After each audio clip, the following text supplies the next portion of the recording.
दिनांक 28 जून 2025 रोजी सोलापूर शहरातील यशोधन बिल्डिंग पत्रकार नगर येथील बंगल्यात खिडकीतून प्रवेश करून सोन्याचे दागिने चोरून नेल्याबाबत फिर्यादी पद्मजा रणजित बनहट्टी वय 63 व्यवसाय वकील राहणार 85 camp Lytton road Belgaum Karnataka सध्या राहणार यशोधन बिल्डिंग पत्रकार नगर सोलापूर यांच्या तक्रारीवरून अज्ञात चोरट्याविरोधात सदर बाजार पोलीस ठाणे येथे भारतीय न्याय संहिता कलम 331-4 305 अन्वये 28 जून रोजी गुन्हा दाखल आहे। त्या अनुषंगाने गुन्हे शाखेकडे सहाय्यक पोलीस निरीक्षक विजय पाटील व त्यांचे तपास पथक यांना एक इसम हा चोरीचे दागिने घेऊन 2 number bus stand Shastrinagar Solapur येथे थांबला असल्याची गोपनीय बातमी मिळाली। प्राप्त बातमीची शहानिशा करून कारवाई करण्याकामी सदर ठिकाणी जाऊन इसम नामे शुभम सीताराम कजाकवाले वय 19 धंदा मजुरी राहणार लष्कर 14 नंबर शाळेजवळ उत्तर सदर बाजार सोलापूर यास चोरी केलेले सोन्याचे मंगळसूत्र बांगड्या अंगठी कानातील रिंग या सोन्याच्या दागिन्यांसह ताब्यात घेतले। नमूद इसमाकडे गुन्ह्याच्या अनुषंगाने अधिक चौकशी केली असता त्याने वरील प्रमाणे दाखल गुन्हा केल्याची कबुली दिली। त्यानुसार सदर बाजार पोलीस ठाणे येथे दाखल गुन्ह्यातील 6,34,500 रुपये किमतीचे 70.5 ग्रॅम वजनाचे सोन्याचे दागिने जप्त करण्यात आले। ही कामगिरी एम राजकुमार पोलीस आयुक्त सोलापूर शहर डॉक्टर दीपाली काळे पोलीस उपायुक्त गुन्हे सुधीर खिरडकर सहाय्यक पोलीस आयुक्त गुन्हे सुनील दोरगे वरिष्ठ पोलीस निरीक्षक गुन्हे शाखा यांच्या मार्गदर्शनाखाली सहाय्यक पोलीस निरीक्षक विजय पाटील पोलीस अंमलदार राहुल तोगे आवाजी सावळे अजिंक्य माने धीरज सातपुते विठ्ठल यलमार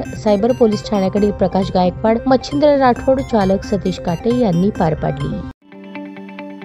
ताज्या बातम्या पाहण्यासाठी प्राईम महाराष्ट्र न्यूज चॅनलला सबस्क्राईब करा।